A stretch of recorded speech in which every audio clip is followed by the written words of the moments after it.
Se si fa un governicchio sarebbe veramente tragica, tragica perché ci sono i numeri per garantire al Paese un governo stabile. È una crisi di cui è difficile prevedere gli sviluppi, quella del governo Conte, in un quadro politico diviso tra chi chiede l'immediato ritorno alle urne, come Fratelli d'Italia e soprattutto la Lega, che sta sondando la disponibilità di Forza Italia in vista delle elezioni, e chi preferirebbe un governo di scopo.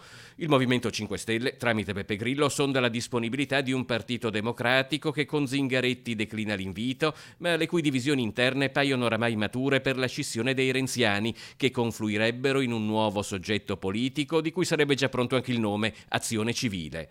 Lo sviluppo della crisi appare incerto anche come tempistiche. Sul piatto c'è la votazione in aula della mozione di sfiducia presentata dalla Lega al Premier Conte. Io ho massima fiducia nel Presidente Mattarella, è lui poi garante della Costituzione, però è pur vero che se si va subito al voto, ed è esattamente quello che io penso e che chiediamo, riusciamo ad avere il nuovo governo alla volta di fine ottobre e primi di novembre, ed è questo l'obiettivo.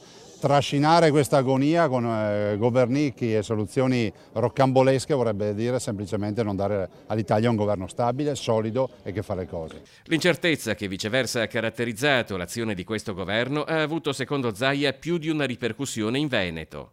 Non posso non rilevare come governatore del Veneto che ci hanno lasciati soli sulla Pedemontana, se oggi è sbloccata è grazie a noi, che ci hanno lasciati soli sulla TAV, queste sono due opere, TAV e Pedemontana, che i veneti vogliono, non serve neanche fare un referendum. Ci hanno lasciati letteralmente soli sulle Olimpiadi, vi ricordo la posizione dei 5 Stelle sulle Olimpiadi, non vi dico dell'autonomia perché è sotto gli occhi di tutti quanto freno a mano si sia tirato e tutto il resto.